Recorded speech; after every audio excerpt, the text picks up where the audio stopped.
Halo bosku, selamat datang di channel Alur Cerita Donghua. Semoga kita semua dalam keadaan sehat walafiat dan berlimpah rezeki. Saat ini Mimin ingin membagikan kembali alur cerita dari film Donghua, Legend of Martial Immortal, dan Mimin ingin mengingatkan bahwa konten ini full spoiler. Sebelum menonton jangan lupa subscribe, like dan komen ya. Oh ya, jangan lupa aktifkan juga notifikasinya biar nggak ketinggalan video terbaru. Tanpa basa-basi berlama-lama selanjutnya, yuk kita langsung saja dengarkan cerita terbarunya. Episode 1926 Jika Anda mampu, pergilah. 16 Kaisar menghilang, langit berbintang damai, semua orang di dunia masih penuh dengan ide, dan pikiran mereka masih mengembara dalam kehancuran. Terutama Chen Yi dan yang lainnya, sampai Kaisar berubah menjadi awan, mereka masih menatap kosong, tenggelam dalam kenangan kuno. Berapa tahun telah berlalu, dan dalam pemandangan seperti itu, bertemu dengan Kaisar, perubahan waktu telah berlalu, dan tidak ada cara untuk menjelaskan waktu yang terbuang percuma. Tirai telah berakhir. Wan Qian Ningji akhirnya berhenti berpikir karena kata-kata Qiangzi. Tirai sudah berakhir. Semua orang di kuartet menarik napas dalam-dalam, ekspresi dan pikiran mereka juga kesurupan, dan mereka tidak bisa tenang. Suara desahan, klik lidah, emosi, dan keterkejutan memenuhi langit berbintang, dan mereka juga dihitung sebagai melihat 16 kaisar. Mereka seharusnya merasa terhormat telah melakukan perjalanan ribuan mil untuk menyaksikan pertempuran, tetapi drama hari ini, tidak hanya tidak mengecewakan mereka, bahkan lebih mengasyikkan dari yang mereka bayangkan, penghancuran ular, hukuman ilahi yang abadi, semua kaisar muncul bersama, dan 17 bintang berturut-turut.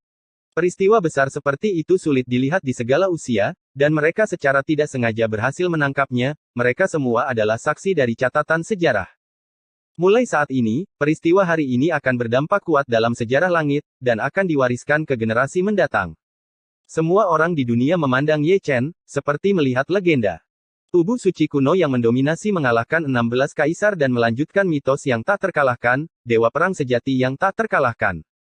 Melihat Ye Chen lagi, dia terhuyung-huyung dan bahkan tidak bisa berdiri dengan kokoh, sosok berwarna darah itu sangat menyilaukan di langit berbintang. Dia terluka parah, tubuh sucinya patah, tulangnya berlumuran darah, tubuhnya benar-benar memar, dan mananya hampir mengering. Serangan Kaisar ke-16 hampir mendorongnya ke gerbang neraka. Roh jahat yang terungkap dalam tubuhnya sangat kuat, bahkan tingkat kuasi Kaisar takut, karena itu adalah roh jahat Kaisar.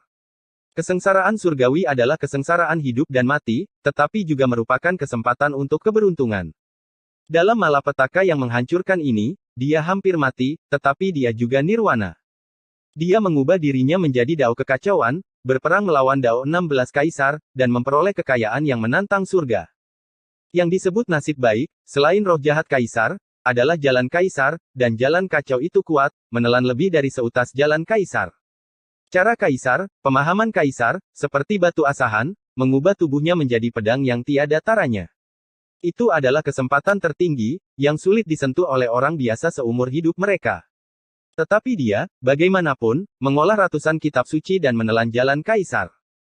Di bawah perhatian semua orang, tubuh sucinya dengan cepat pulih, dan setiap luka tertinggal dengan jejak Taoisme, menghembuskan roh jahat kaisar, dan menyemprotkan esensi dari kekuatan sejati. Seluruh tubuhnya juga menunjukkan penglihatan, itu adalah dunia yang kacau, setiap gunung, setiap sungai, setiap rerumputan dan setiap pohon, semuanya hidup. Berdiri di dalamnya, dia bersinar, membentuk tubuh emas, seperti seorang kaisar agung, bahkan lebih seperti raja yang abadi. Jalan kaisar, gumam Ye Chen, dengan tenang memahami, dan ketika dia menutup matanya, dia sepertinya melihat dunia yang lebih luas. Itulah caranya, cara kaisar, dan hanya kaisar yang bisa melihatnya, terlalu halus, terlalu misterius, dan di luar jangkauan. Itulah puncak Dao, kaisar dan Dao bahu-membahu. Dao Kaisar adalah Dao, dan dia melihat Dao. Melihat Dao, kondisi pikiran juga dihaluskan secara maksimal, pandangan itu lebih baik daripada praktik 1000 tahun, dan kekayaan tak ternilai harganya. Raja suci yang sebenarnya. Ketika Ye Chen menutup matanya dan menyadari, kata-kata ke segala arah terus berlanjut tanpa gangguan, satu demi satu. Semakin sulit bagi orang untuk melihat. Terlalu banyak orang menghela nafas, bahkan makhluk gaib yang hebat tidak dapat melihat melalui Ye Chen lagi. Dengan kekuatan tempurnya saat ini, dia adalah orang bijak yang hebat dari baja keras. Banyak senior bergumam, memikirkan Ye Chen secara diam-diam. 16 kaisar semuanya telah dibantai, dan orang bijak dari baja keras bukanlah apa-apa. Orang tua Zundi meletakkan tangannya di tangannya, menghela nafas dan mendecakkan lidahnya. Jika dia mengeluarkan prestasi Ye Chen, itu akan membuat orang takut. Kematian. Keheranannya telah melampaui nenek moyang Ekaristi. Kaisar Semu Great Chu tersenyum lembut, dan mereka semua lega. Tian Jiao, yang diakui oleh 16 kaisar, ditakdirkan untuk menjadi luar biasa. Setiap orang di dunia memahami bahwa ketika tubuh suci kuno bangkit, itu akan menaungi kemuliaan pendahulunya dan menciptakan mitos yang abadi. Di tengah diskusi, tubuh semua kuasa kaisar bergetar. Kemudian, seberkas cahaya langit terbang keluar dari tubuh semua orang, yang ternyata adalah seorang prajurit kaisar tertinggi di area terlarang. Area terlarang memanggil tentara kekaisaran untuk mengambil kembali senjata kekaisaran yang dipinjamkan. Meskipun kuasi kaisar kesal, mereka tidak dapat menghentikan tentara kaisar, dan mereka harus pergi ke suku prasejarah lainnya. Tidak masuk akal jika tentara kaisar tiba-tiba ditarik dari area terlarang. Namun, tidak dapat disangkal bahwa kali ini area terlarang memang bantuan yang saleh, jika bukan karena 100 prajurit kaisar, akan sulit untuk menghancurkan klan ular. Di sisi lain, Ye Chen telah menekan cahaya ilahinya, dan melangkah keluar dari udara. Mata ilahinya seperti obor, penuh energi dan darah, dan dia adalah nirwana di bawah malapetaka surga, nasib telah dibuat oleh takdir. Dia lebih mendalam. Sulit, kamu bisa berpura-pura. Ren Wang melangkah maju dan menendang, ketika kamu memukul Ren Huang, kamu sangat galak. Melihat ini, banyak orang ingin datang dan menendang Ye Chen, seperti Mo Yuan. Seperti itu sebagai Tian Suo, seperti Chen Yi. Orang-orang ini semuanya terkait dengan 16 kaisar muda, baik itu kekasih, leluhur, atau ayah kaisar. Namun, mereka semua diurus oleh Ye Chen. Perasaan itu sangat memalukan hingga dia ingin menendang Ye Chen sampai mati. Hampir musnah. Ye Chen tidak bisa menahan senyum, masih ada aliran darah yang menetes dari sudut mulutnya, yang gelap gulita. Dia adalah orang yang telah melewati malapetaka, dan tidak ada yang tahu lebih baik darinya betapa mengerikannya 16 kaisar, dan semua gerakan mereka adalah kaisar dan keabadian. Bahkan jika ada Huang Shen, dimungkinkan untuk dimakamkan. Untungnya, dia berhasil melewatinya, dan Nirvana, yang nyaris lolos dari kematian, memiliki keberuntungan yang tak ada habisnya, dan akan membantunya mendaki ke puncak. Melihat darah menetes dari sudut mulut Ye Chen, semua kaisar semu mengerutkan kening. Terlihat bahwa meskipun Ye Chen selamat dari malapetaka dan mendapat kesempatan, dia juga menderita luka yang tak terhapuskan. Cedera semacam itu datang dari cara kaisar, dan itu adalah reaksi dari cara kaisar, roh jahat kaisar terlalu kuat, dan itu telah melukai akarnya. Pada akhirnya akan pulih. Ye Chen dengan lembut menyeka darahnya, tetapi saat berikutnya, darahnya meluap lagi, dan dia tidak bisa menghapusnya. Saat dia berbicara, 3 cahaya abadi datang dari sisi langit berbintang, dan setelah diamati lebih dekat, mereka adalah Tian Lao Di Lao dan Dan Zun. Sebelumnya, mereka dan Jining Suang mengejar dan membunuh Pangeran Ular, tetapi mereka tidak ada di sana, dan mereka tidak melihat kesengsaraan surgawi. Kalian bertiga terlambat. Kalian tidak mengikuti drama yang tak ada bandingannya. Drama besar. Drama besar apa? Mereka bertiga tertegun.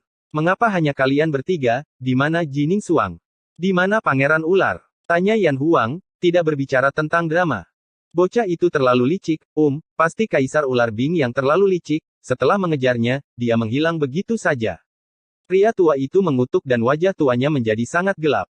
Prajurit Kaisar telah ditarik dari area terlarang, jadi semakin sulit untuk menangkap aura prajurit Kaisar Ular. Dan Zun menghela nafas, dengan ekspresi tak berdaya di wajahnya. Mengapa, Jining Suang tidak kembali? Tian Lao melihat sekeliling, tetapi dia tidak melihat Jining Suang, sedikit terkejut.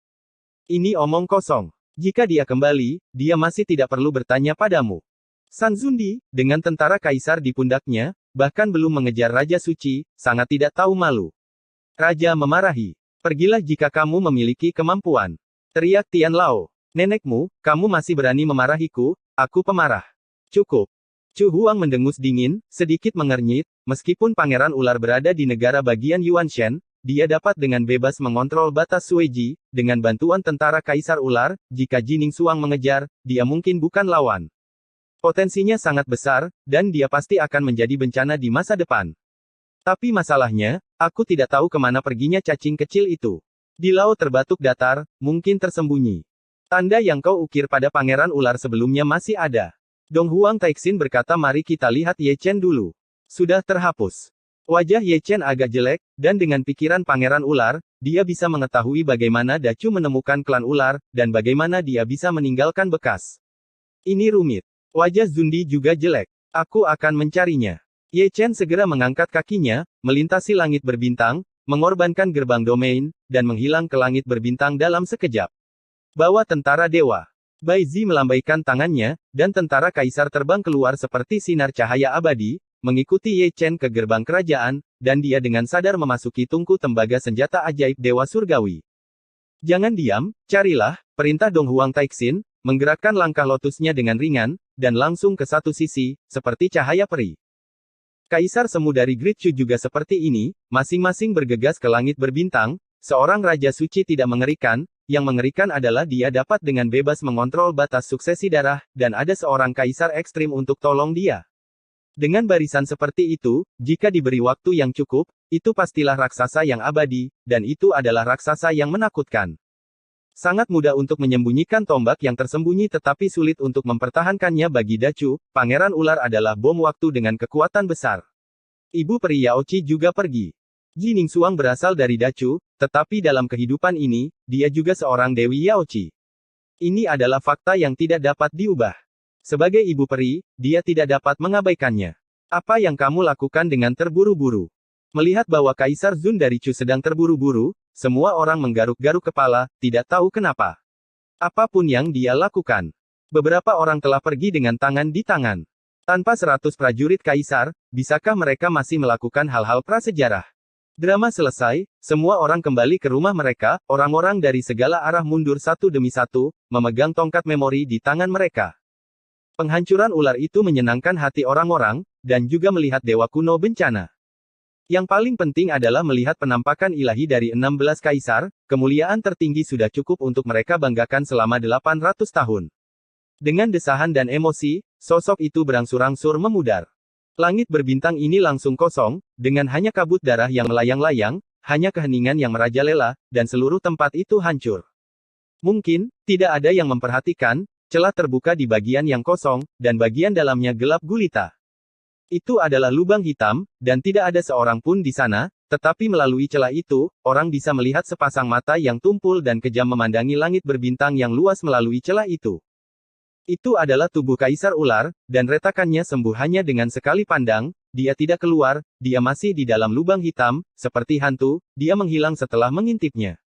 1,5 Kaisar, Dacu, beberapa orang telah menderita kali ini.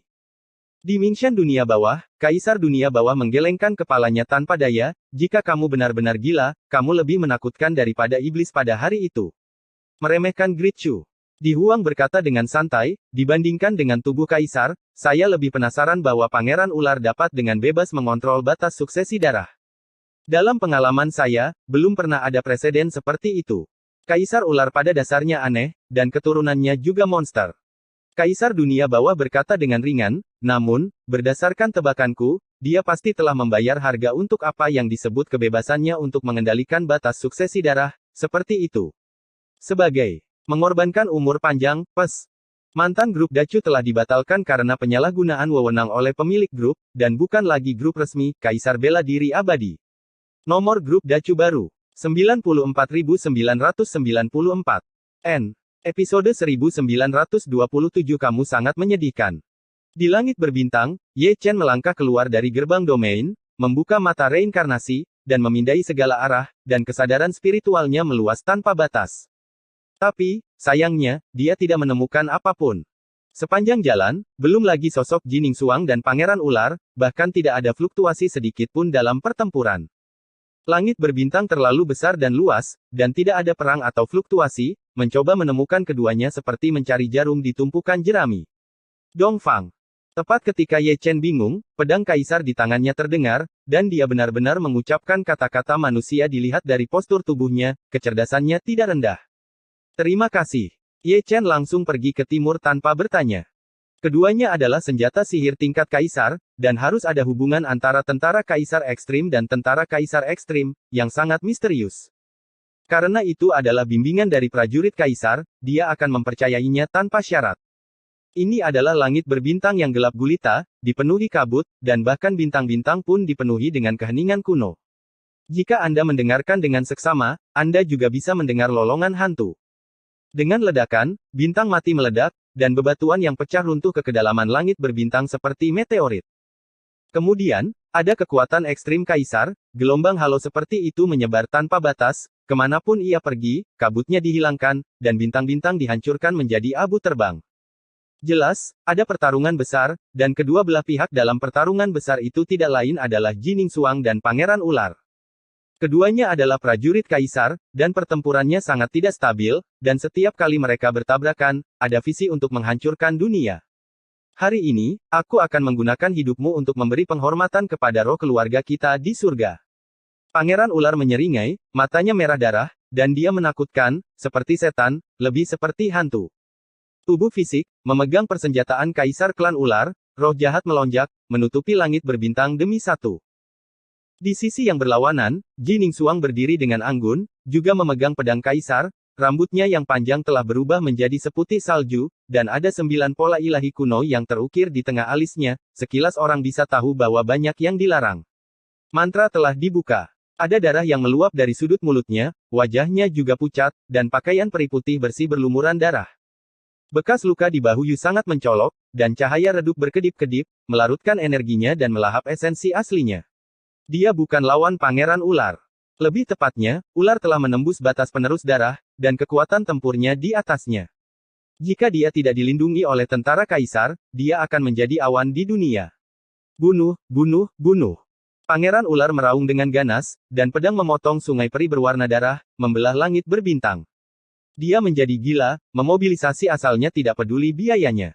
Jining Xuang tidak mengatakan sepatah kata pun, alih-alih mundur, dia mengayunkan pedang kaisar dan memotong sungai Scarlet Immortal dengan satu pedang, tetapi terkejut untuk mundur. Batas penerus darah terlalu kuat, dan sulit baginya untuk melakukannya melawan. Mati. Ular itu mendatanginya, dan pedang itu menghancurkan orang mati, dan mengenai Jining Xuang tepat di antara alis, yang merupakan pukulan mematikan. Jining Xuang sedikit mengernyit, melarikan diri ke langit, menghindari pengetahuan, lalu memutar pedangnya dan menebas punggung Pangeran Ular. Namun, ketika ular itu dalam keadaan suksesi darah, tubuh dewa yang terpotong itu pulih seketika, bahkan darah yang terciprat pun mengalir mundur. Hanya dalam sepersekian detik, tidak ada lagi bekas luka di sekujur tubuh. Disinilah batas Sueji mendominasi, dia hampir abadi dan tidak terluka, hanya kekuatan pemulihannya yang dapat menghancurkan Jining Xuang. Ular itu menjilat lidah merahnya, dan pedang kaisar menyatu ke dalam tubuhnya. Itu datang dengan tangan kosong, dan ada skrip-skrip yang mengalir di antara telapak tangan dan jari. Itu adalah hukum jalan kaisar, menutupi langit dengan satu telapak tangan, dan seberat gunung, dia dan prajurit kaisar dari klan ular secara bawaan sempurna. Jining Xuang juga melebur menjadi pasukan kaisar Tao ekstrim, melambaikan tangan batu giok kristalnya, dan menembakkannya ke langit berbintang, dan dia mengalami kesulitan dengan Pangeran Ular. Telapak ke telapak tangan, langit berbintang runtuh dalam sekejap. Melihat mereka berdua lagi, Jining Xuang masih kalah, dan cahaya langit di sekujur tubuhnya juga sangat redup karena keterkejutannya. Bukannya dia tidak ingin pergi, hanya saja dia tidak bisa. Langit berbintang ini adalah ruang yang berbeda, yang dipanggil oleh tentara Kaisar Ular. Rao, dia tidak dapat menemukan kekurangan untuk sementara waktu. Putus asa. Pangeran Ular menunjukkan taring ularnya, meringkuk bersama Mosa, menginjak langit berbintang, dan datang selangkah demi selangkah. Mungkin karena tubuhnya terlalu berat, setiap kali telapak kakinya menginjak tanah, langit berbintang bergetar, dan tawanya penuh dengan kekuatan magis, dan langsung masuk ke lautan dewa, mengganggu pikiran orang. Kamu benar-benar menyedihkan, bisik Jining Xuang, ekspresinya acuh tak acuh, kata-katanya seperti lagu peri, dengan kekuatan membangkitkan dunia, menahan kekuatan sihir dari senyum Pangeran Ular. Menyedihkan. Berbicara tentang kata itu, Pangeran Ular yang tersenyum langsung menjadi ganas, dan wajahnya yang ganas berubah. Kasihan ya, dia sangat menyedihkan, seluruh klan ular telah dimusnahkan, dan dia adalah satu-satunya yang tersisa, bagaimana mungkin dia tidak menyedihkan. Sampai hari ini, dia masih ingat kutukan klannya, yang merupakan kebencian bahwa dia menyebabkan pembunuhan untuk ular itu. Dia masih hidup, tapi dia menanggung kebencian seluruh klan. Karena dia, warisan jalan kaisar telah sangat dipermalukan. Harus dikatakan bahwa kata-kata Jining Xuang yang menyedihkan memberikan pukulan besar bagi ular itu, terlihat kuat di luar, tetapi sebenarnya rapuh di dalam. Jining Xuang menggunakan ini untuk mengganggu pikiran ular itu. Ye Chen lah yang mengajarinya bahwa perang hati adalah prioritas utama dan perang militer adalah yang terbawah. Seni perang ini tidak hanya berlaku untuk manusia, tetapi juga untuk yang abadi. Perang jantung terkadang lebih menakutkan daripada perang militer. Itu semua Ye Chen, itu semua Ye Chen. Ular itu lari, mengaum, dan napasnya menjadi sangat keras dan haus darah, dan Jining Xuang menyentuh rasa sakitnya. Bunuh. Dia menjadi gila, tidak peduli metode rahasia apapun, sering menggunakannya, terlepas dari biayanya, meledak tanpa batas, semua orang yang berhubungan dengan Ye Chen akan mati. Kaulah yang melakukan kejahatan terlebih dahulu dan menciptakan penyebab jahat. Anda harus menanggung konsekuensinya sendiri. Jining Xuang berbicara dengan datar, dia tidak melawan Pangeran Ular secara langsung, tetapi hanya menghindari dengan keterampilan tubuh yang misterius. Dirangsang olehnya, pikiran ular sudah tidak stabil, meski serangannya ganas, akurasinya jauh, dan dia tidak bisa memukul sama sekali. Kebencian membutakan mata ular dan mengganggu pikiran, sekuat apapun dia, kekuatan tempurnya akan sangat berkurang. Gejolak di langit berbintang semuanya disebabkan oleh ular, dan retakan ruang serta lubang hitam sering muncul, menjadikannya tempat yang benar-benar kacau. Jining Xuang bertarung dan mundur, mata ilahinya mengamati sekeliling, berharap menemukan kekurangan di ruang yang berbeda. Anda hanya perlu menerobos ruang yang berbeda, Anda dapat memanggil cucu yang kuat untuk membantu dalam pertempuran, potensi ular itu terlalu menakutkan, Anda harus mati. Hanya saja dia mengagumi Pangeran Ular, tetapi meremehkan tentara Kaisar Ular, dia sebenarnya menggunakan metode rahasia sendiri untuk menstabilkan pikiran Pangeran Ular, sehingga ular yang melarikan diri tidak lagi menjadi tirani. Wanita Ye Chen, raja ini benar-benar meremehkanmu. Ular itu menggertakkan giginya, dengan mata ganas di mana-mana. Setelah mengatakan itu, dia tiba-tiba mengangkat kepalanya dan menunjuk ke cahaya ilahi, membidik roh primordial Jining Xuang, berniat untuk membunuh tubuh aslinya. Pernahkah kamu menatapku dengan sangat tinggi? Jining Xuang berkata dengan acuh tak acuh, menginjak Daoyun, melarikan diri dari langit berbintang, menghindari satu jari. Dalam sekejap, Pangeran Ular datang lagi, memanggil lautan darah iblis, menyapu langit dan menelan Jining Xuang dalam sekejap. Lautan darah iblis memiliki kekuatan melahap yang kuat, dan juga memiliki teknik penyegelan rahasia, dan mengikuti prinsip-prinsip tentara kaisar, dan kekuatannya sangat menakutkan. Buka! Teriak Jining Xuang dengan dingin, dengan lembut mengusap jari gioknya, menguraikan galaksi, menerobos lautan darah iblis, dan kemudian, berubah menjadi burung phoenix, bergegas keluar. Bisakah kamu pergi? Pangeran Ular sudah berada di Jiuk Xiao, Jining Xuang baru saja bergegas keluar, dan dia tiba dengan telapak tangan. Jining Xuang memuntahkan darah, dan tentara kaisar berdengung, dan mereka mendukung hukum jalan kaisar, menopang penglihatan, dan mengibaskan telapak tangan mereka. Oleh karena itu, dia juga membayar mahal, pakaian peri berlumuran darah, dan cahaya peri yang melindungi tubuhnya meledak dan jatuh dari langit. Tapi Pangeran Ular tidak memberinya kesempatan untuk bernafas, dia menembakkan guntur, dan juga memberkati Kaisar, membawa kekuatan untuk menghancurkan dunia, dan masih membidik roh primordial Jining Xuang. Jining Xuang yang jatuh secara paksa menghentikan sosok berdarah itu. Namun, melihat guntur yang turun dari langit, dia merasa tidak berdaya pukulan itu dikunci oleh tentara Kaisar. Dengan waktu sesingkat itu dan jarak sesingkat itu, dalam kondisinya saat ini, dia pasti tidak bisa menghindari pengetahuan itu. Namun, pada saat ini, ruang yang berbeda berdengung dengan keras, sebuah lubang besar terbuka, dan cahaya keemasan masuk. Perhatikan baik-baik, itu adalah Ye Chen, dia menemukannya. Dalam sepersekian detik, dia datang dalam sekejap, meraih pinggang Jining Xuang, berbalik dengan megah, menyatukan 9 alam dan 8 hutan belantara, meledak ke langit, dan menghancurkan guntur ular. Mantan grup Dacu telah dibatalkan karena penyalahgunaan wewenang oleh pemilik grup, dan bukan lagi grup resmi, Kaisar Bela Diri Abadi. Nomor grup Dacu baru, 94.994. N. Episode 1928 suami dan istri pergi berperang bersama. Aku tidak terlambat. Ye Chen menstabilkan sosoknya, kata-katanya penuh kehangatan, dan esensi emas yang bergulir mengalir ke tubuh Jining Xuang dengan panik saat dia berbicara. Belum terlambat. Jining Xuang tersenyum manis, matanya penuh kelembutan, dan tubuh halusnya yang dingin langsung dipenuhi kehangatan. Ye Chen. Pangeran Ular meraung, menginjak lautan darah, menyapu iblis, matanya merah darah, dan ekspresinya ganas. Reinkarnasi dulu dan sekarang, saya tidak tahu bahwa Anda dan saya memiliki pemahaman diam-diam, tetapi itu masih ada. Ye Chen tersenyum, melihat ular itu, tetapi dia berbicara dengan Jining Xuang. Ribuan belokan, tidak pernah lupa sampai mati. Ji Ningsuang tersenyum sedikit, maju selangkah, dan berdiri bahu-membahu dengan Ye Chen. Begitu kata-kata itu jatuh, aura keduanya mencapai puncaknya dalam sekejap, dia seperti dewa perang, bermandikan cahaya peri. Waktu berlalu, ini harus menjadi adegan yang tak terlupakan. Kekasih di kehidupan sebelumnya, suami dan istri di kehidupan ini, terikat oleh sebab dan akibat, dan cinta berlanjut setelah melalui reinkarnasi besar, ini adalah pertama kalinya Ye Chen dan Ji Ningsuang berdiri berdampingan. Bunuh, bunuh, bunuh. Ular, yang baru saja bangun belum lama ini, jatuh ke dalam kegilaan lagi setelah melihat Ye Chen, dan bukannya berencana untuk melarikan diri, dia bergegas untuk membunuhnya. Telapak tangannya seperti tirai gelap yang menutupi langit berbintang. Taoisme berkembang di telapak tangan, dan seberat gunung raksasa setinggi 8.000 kaki. Ye Chen dan Ji Ningsuang bergerak, saling membunuh tanpa urutan tertentu.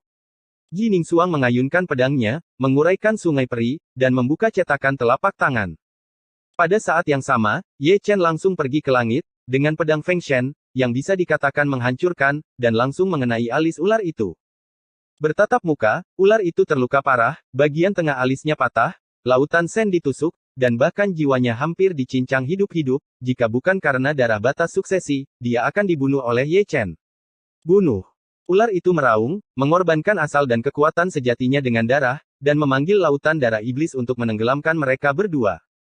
Suara naga dan phoenix yang meringkik tiba-tiba terdengar, Ye Chen berubah menjadi naga emas, dan Ji Ningsuang berubah menjadi phoenix merah, membelah lautan darah iblis dan bergegas keluar dari dalam. Mati.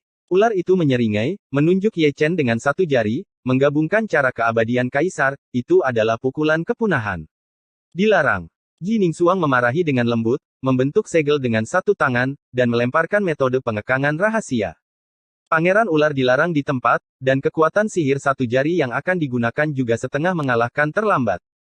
Pada sepertiga saat itu juga Ye Chen menyerang, dan dengan pedang yang melayang ke langit, dia memotong langit berbintang dan tubuh dewa ular, dan darah berceceran, yang sangat mencolok.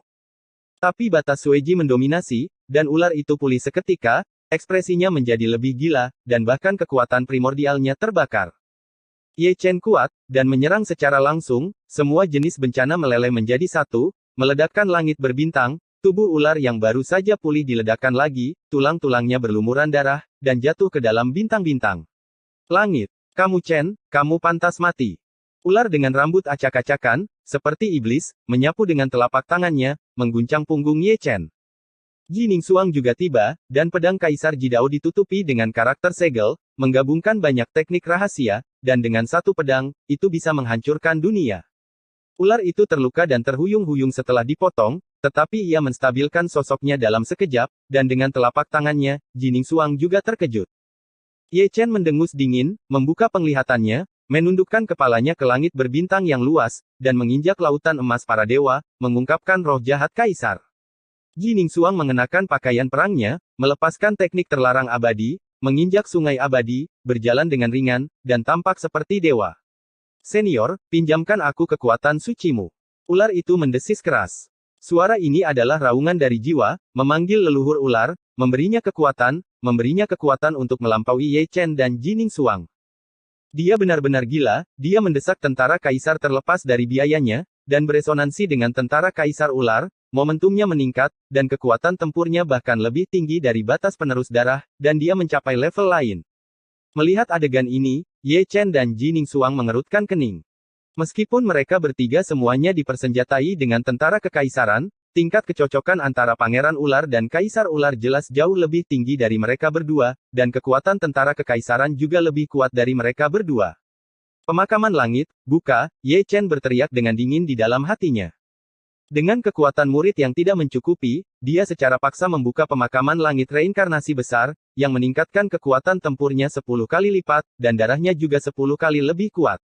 Pengorbanan abadi, buka. Ji Ningsuang juga menggunakan metode terlarang, yang juga sangat menakutkan.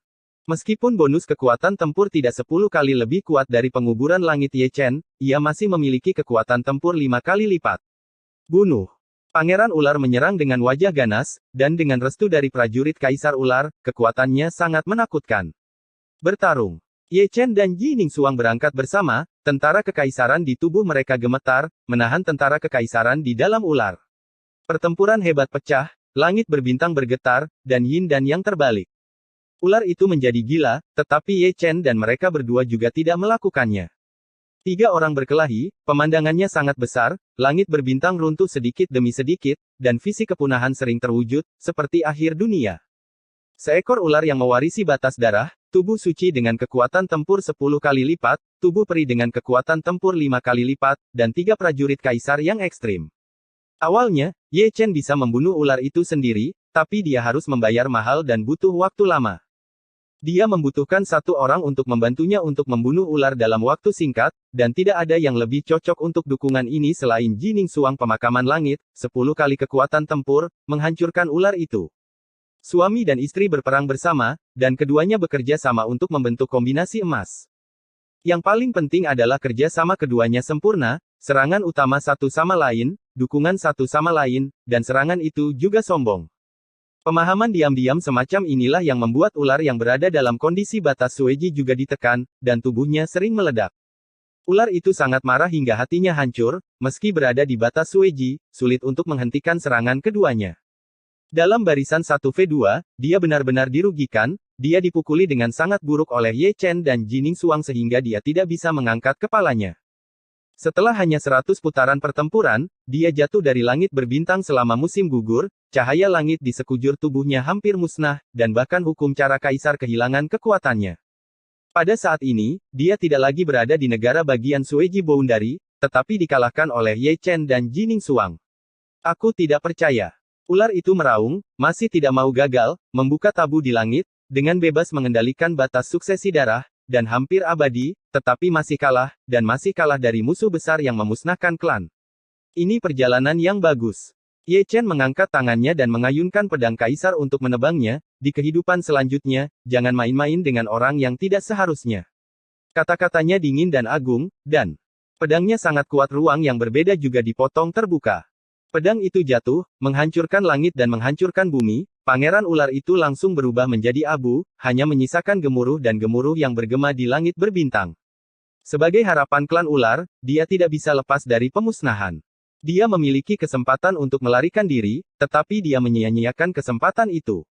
Itu hilang. Adapun prajurit kaisar ular, sesaat sebelum pangeran ular dihancurkan, dia melarikan diri ke langit berbintang dan menghilang dalam sekejap. Bahkan dengan perlindungannya, akan sulit untuk membantu ular melawan langit. Anda harus tahu bahwa dua di sisi yang berlawanan juga membawa tentara kaisar, dan keduanya melawan satu, dan sejak awal, mereka berada dalam posisi yang kurang menguntungkan. Ye Chen dan Jining Suang tidak mengejar tentara kaisar ular yang melarikan diri, dan mereka tidak akan pernah menghentikan mereka jika tentara kaisar ingin pergi. Sudah berakhir. Ye Chen menyeka darah dari sudut mulutnya, dan wajahnya pucat. Dia keluar dari keadaan reinkarnasi dan penguburan langit, dan mereka yang membuka batas suksesi darah terlalu sulit untuk dibunuh.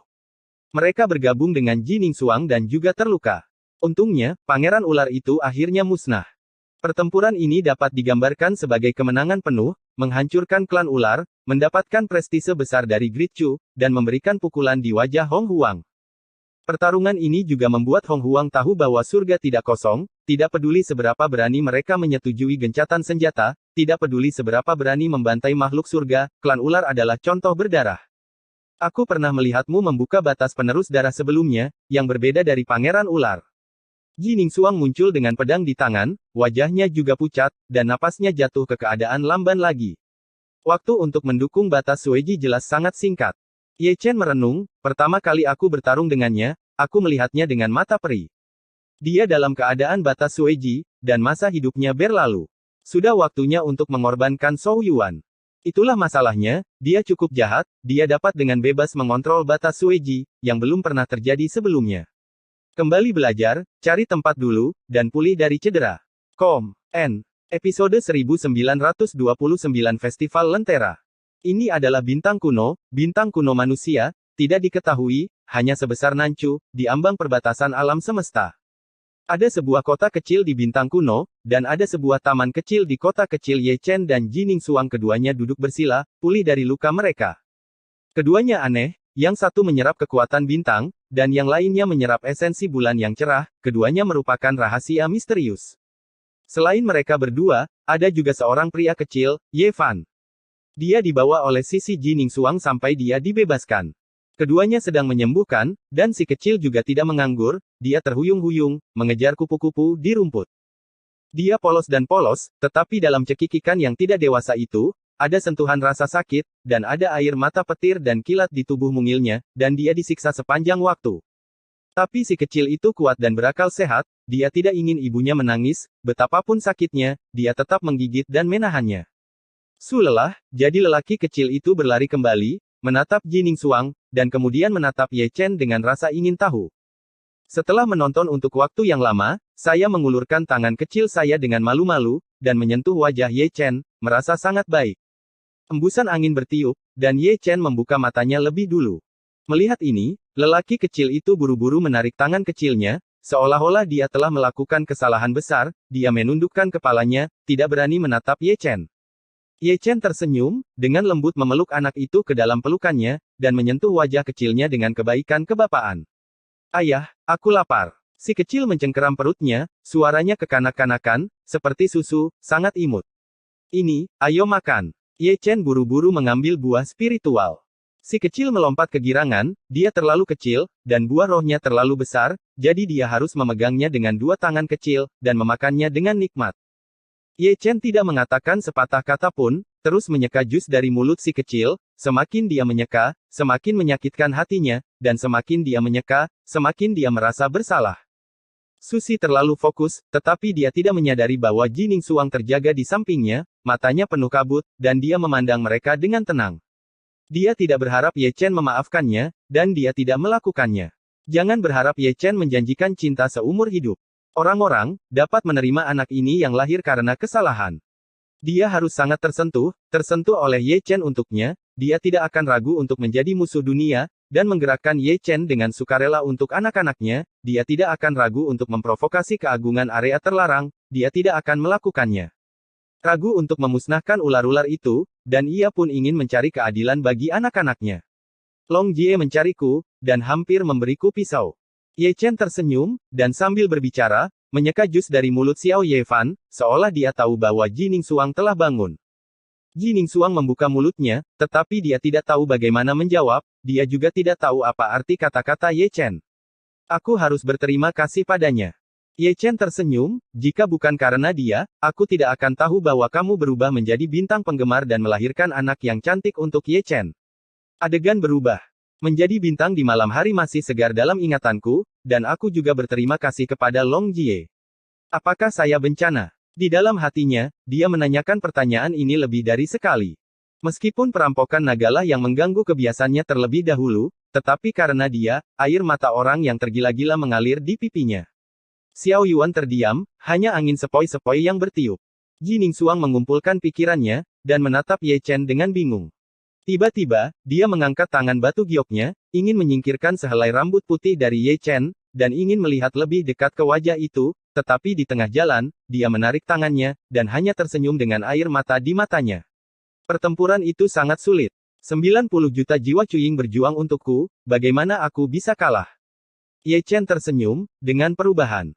Dia ingat pertama kali iblis surgawi menyerbu, betapa tragisnya pertempuran Great Chu. Ingatan itu berdarah dan tak terlupakan, bahkan setelah reinkarnasi, dia masih tidak melupakannya. Dia juga ingat betapa pedih dan indahnya gambaran wanita di depannya sekarat di pelukannya, dia tidak menunggu janjinya di kehidupan selanjutnya sampai dia meninggal, dan ada penyesalan dalam kematiannya. Betapa kejamnya dia saat itu, mengetahui bahwa dia ingin mendengar dia mengatakan kalimat itu, tetapi dia tidak mendengarnya. Masa lalu terlalu pahit, dan dunia dilupakan, tetapi sebab dan akibat terus terpotong, seorang anak, melanjutkan cinta dari kehidupan sebelumnya. Ibu, lihat, ada bunga, ada bunga. Keheningan Xiao Yuan dipecahkan oleh kata-kata tidak dewasa Xiao Yefan. Pria kecil itu mengangkat kepalanya dan menunjuk ke langit dengan jari-jari kecilnya. Pikiran Ye Chen dan Jining Suang terbangun, dan mereka menatap langit bersama. Bunga memang bunga, atau kembang api, tanda naik ke langit, mekar dengan bangga di bawah langit berbintang, seolah memanifestasikan warna-warni dan warna-warni, menari seperti kupu-kupu warna-warni, luar biasa cantik. Pada saat ini, mata Xiao Yefan terbuka lebar, penuh kebaruan, melihat kembang api untuk pertama kalinya, sangat indah dan menakjubkan. Pada saat ini, Ye Chen dan Jining Suang linglung. Kembang api di seluruh langit sangat mirip dengan kehidupan seseorang, terlihat indah, tetapi cepat berlalu, sublimasinya sangat dekat, dan tirai berakhir dengan redup. Sentuhan kemegahan itu adalah satu-satunya jejak yang tersisa di dunia. Cepatlah, ada lentera di jalan, festival lentera. Ketika keduanya kesurupan, suara seorang anak terdengar di luar taman. Mereka berlari ke jalan bersama-sama, memegang manisan hau di tangan mereka, meskipun mereka anak-anak dari keluarga biasa. Tetapi mereka semua polos dan tanpa beban. Ibu, apa itu Yuan Xiao? Xiao Yevan menatap Jining Suang. Sebuah festival. Jining Suang menyentuh kepala kecil anak itu, sejak dia lahir, dia tidak tahu apa itu dunia. Ayo, ayah akan menunjukkan lentera kepadamu.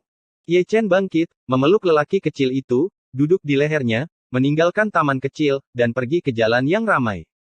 Jining Suang tersenyum, dan bangkit untuk mengikuti. Festival Lentera, festival reuni, mempercayakan kerinduan dunia akan keindahan. Mendengarnya saja, sangat hangat. Keluarga mereka juga dianggap bersatu kembali. Tidak mudah untuk datang. Kota kuno manusia sangat hidup, menunjukkan kemakmuran dunia. Memandang jauh dengan mata terbelalak, jalanan dan gang penuh dengan orang. Kebanyakan dari mereka berpasangan, dan selalu ada satu atau dua wanita dari keluarga besar, dengan seorang pemuda memegang kipas lipat di sisinya. Ada juga beberapa wanita yang tidak terlalu pendiam, mungkin mereka sudah terlalu lama di penjara di hari kerja, dan ketika mereka memasuki jalan, mereka berlarian seperti kuda liar, menyebabkan pelayan kecil di belakang mereka mengejar mereka sepanjang jalan. Di kedua sisi jalan, ada banyak kios, semuanya dengan lentera tergantung, menjual pemerah pipi, guas, perhiasan, di mana-mana. Pertunjukan seni di sungai dan danau tentu saja sangat diperlukan, pisau dan senjata menari, menyemburkan api, penontonnya cukup banyak, dan tepuk tangan juga silih berganti. Sangat diperlukan, tentu saja, teka-teki lentera, selalu ada orang yang menonton, dan anak-anak keluarga genit juga sangat diperlukan. Kota kuno kecil, dalam suara teriakan dan penjualan, menunjukkan kemakmuran dunia, tidak ada perang, dan semua orang penuh dengan senyuman. Berjalan di jalan, sebuah keluarga dengan 3 orang sangat menarik perhatian, lebih tepatnya, Jining Suang terlalu menarik perhatian. Tidak mungkin, orang itu sangat cantik, pemuda dari keluarga bangsawan menatapnya dengan bingung, seolah dia melupakan wanita di sampingnya. Aku sangat menyukainya, ayo kita cari dia. Wanita itu menoleh dan pergi dengan marah, menghentakkan kakinya dengan marah. Jangan pergi. Contoh seperti ini sangat banyak. Pasangan yang baik demi satu sangat romantis, tetapi karena Jining Suang, hanya ada ombak yang tersisa, dan masih ada romansa.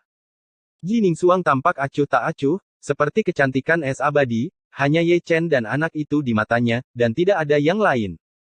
Ye Chen, di sisi lain, menghela nafas sepanjang jalan, mengadakan festival reuni yang bagus, kamu sangat beruntung, putus pasangan adalah pasangan. Gadis ini sangat asing, bolehkah saya minum? Sambil berjalan, seseorang muncul. Itu adalah putra dari sebuah keluarga, mengguncang kipas lipat. Dia tidak tampan, tapi dia pikir dia tampan, dan dia merasa sangat tampan. Baik. Di belakangnya, ada 3 atau 5 kroni, semuanya berpakaian sutra dan satin, dan semuanya milik keluarga kaya.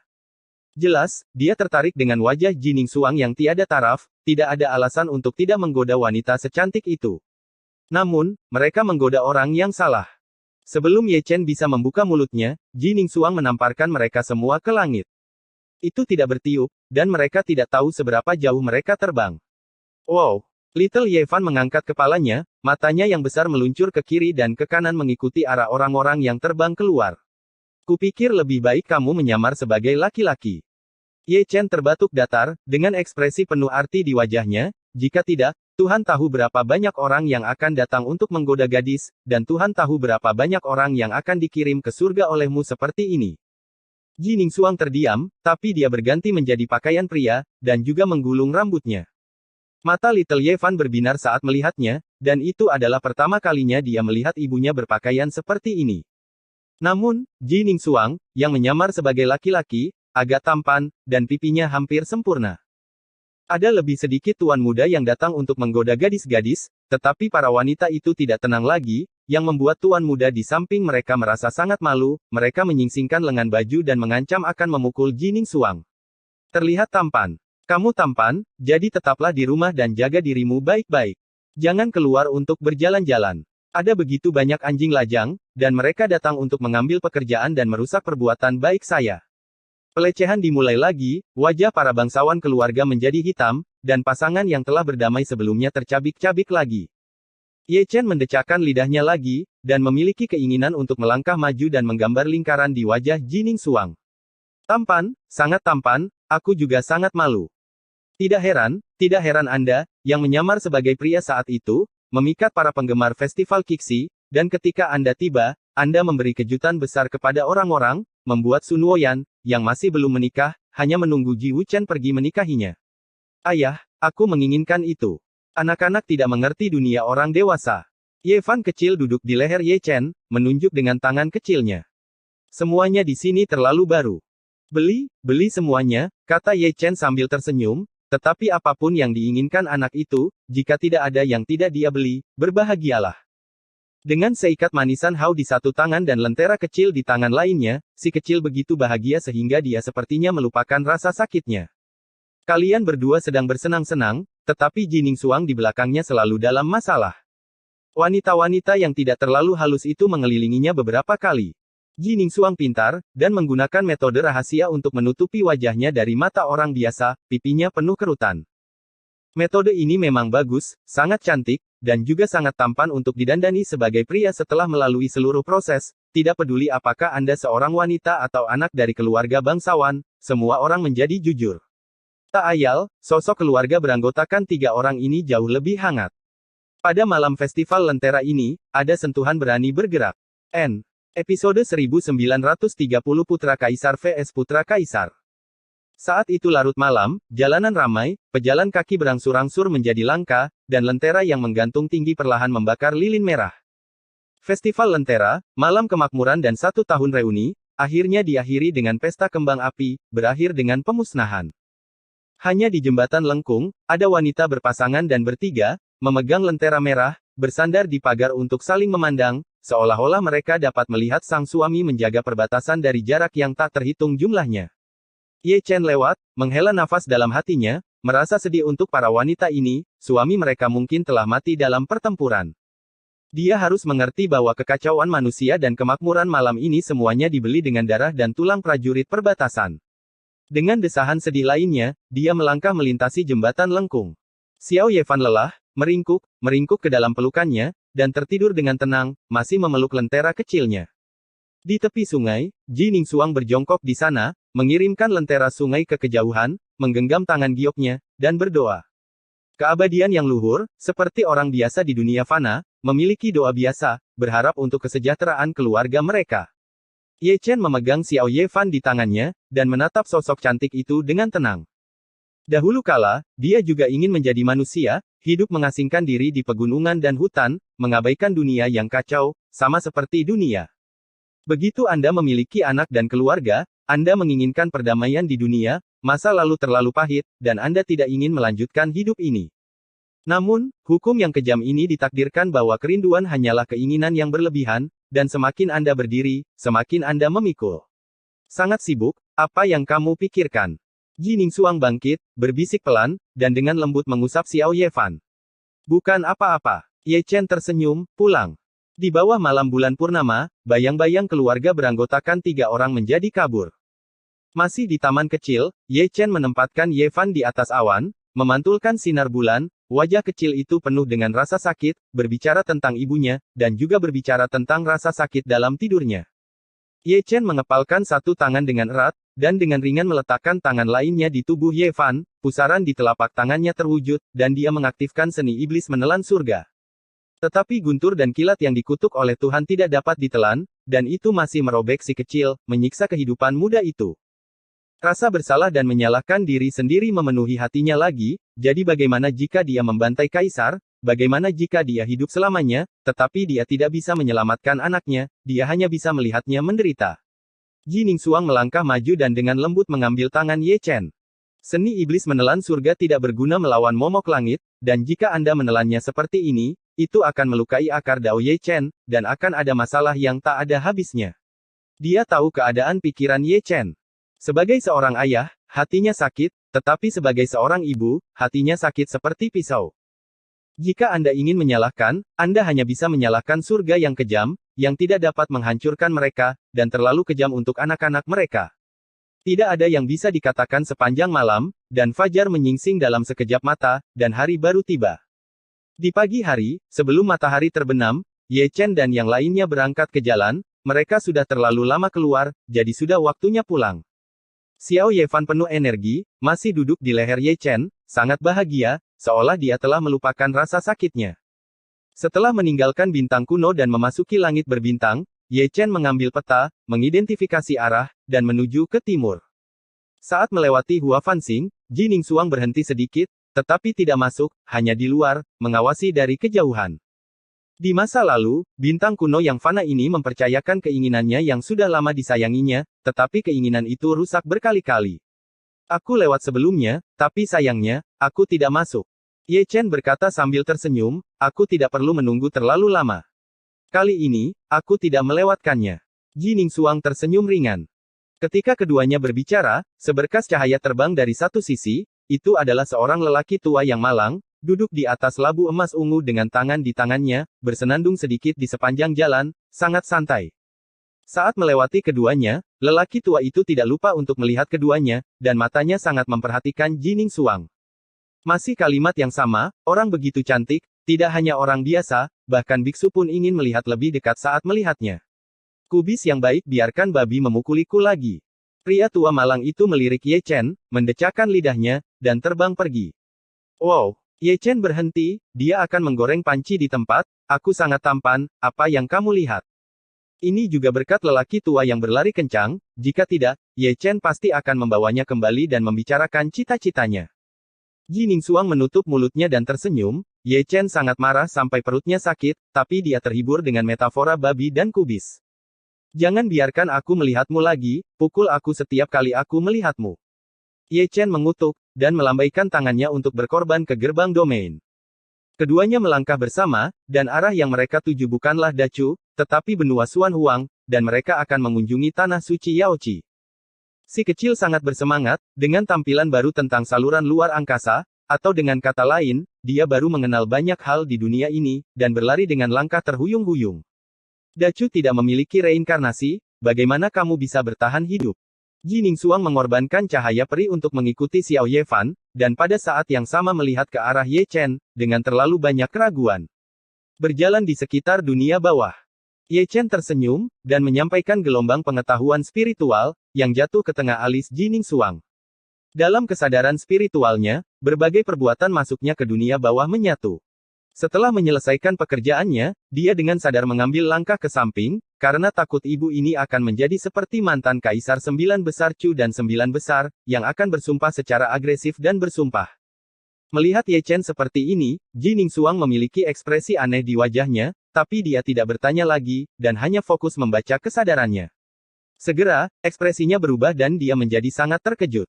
Siapa sangka Kaisar Huangda Chengsein, yang pernah menantang 5 kaisar, akan berada di dunia bawah dan masih di dunia. Ada juga Great Emperor of the Underworld, yang merupakan kaisar sejati. Satu kaisar agung, satu tubuh suci agung, 2 makhluk tertinggi. Barisan ini benar-benar menghancurkan surga dan 10.000 domain. Pada saat ini, dia menyadari bahwa Ye Chen bergerak ke samping. Pantas saja, kejadian ini terlalu mengejutkan, bahkan jika itu adalah konsentrasinya, dia juga dalam keadaan shock, dan hampir melontarkan kata-kata kotor. Sambil terkejut, dia hanya bisa menghela nafas, menyesali bahwa pengalaman Ye Chen terlalu aneh, lebih mengasyikkan daripada mendongeng. Dia terkejut, tapi Ye Chen bergegas keluar, memeluk Ye Fan, dan kemudian langsung berbalik. Tidak heran dia sangat gugup, itu karena dia mencium bau bahaya, dia menciumnya, dan Ji Ningsuang juga menciumnya. Benar saja, begitu Ye Chen kembali, dia melihat lorong luar angkasa runtuh, atau dengan kata lain, dia ditebas oleh pedang. Terowongan itu rusak, dan keduanya kabur tanpa pandang bulu, dan muncul lagi di langit berbintang, hanya untuk mencari tahu apa yang terjadi. Ada perang besar di langit berbintang, dan ada banyak pergerakan, kebetulan perjalanan mereka terpengaruh. Melihat kedua sisi pertempuran, ada seorang pemuda berbaju ungu dan seorang pemuda berbaju putih, yang satu mengesankan dan yang lainnya heroik, keduanya setingkat Raja Suci. Perlu disebutkan bahwa garis keturunan keduanya sangat menakutkan, dan keduanya menyembunyikan kekuatan misterius dan kuno. Segel Kaisar Tian Ke. Ye Chen tiba-tiba menyipitkan matanya, menatap segel yang tergantung di kepala pemuda berambut ungu itu. Itu adalah prajurit kaisar, dia telah melihatnya di Tianque Emperor City. Berbicara tentang segel Kaisar Tianque, harus dikatakan Kaisar Agung Tianque, yang merupakan kaisar pertama setelah Kaisar Xuanyuan. Ada 3.000 nyawa dan kematian di satu dunia, dan aku hanya ingin mengisi langit dengan tangan kosong. Ini adalah penghakiman dunia atas Kaisar Tianque.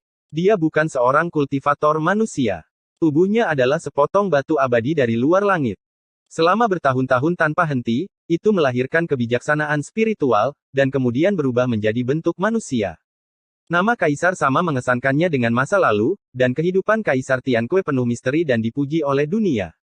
Pedang abadi Zutian Kaisar Zutian. Ji Ningsuang juga berbisik, dia menatap pemuda berbaju putih. Tidak ada yang salah.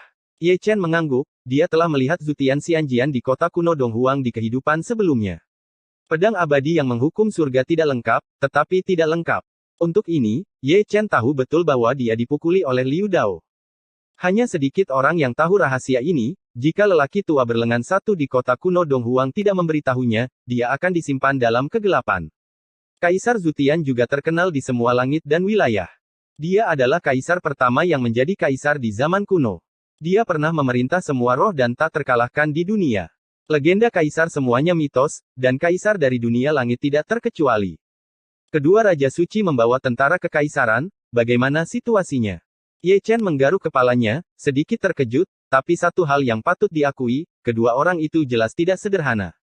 Yang berbaju ungu adalah Li Fengqiu, putra Kaisar Tianque, dan yang berbaju putih adalah Mu Yang, yang identitasnya adalah putra Kaisar Zutian.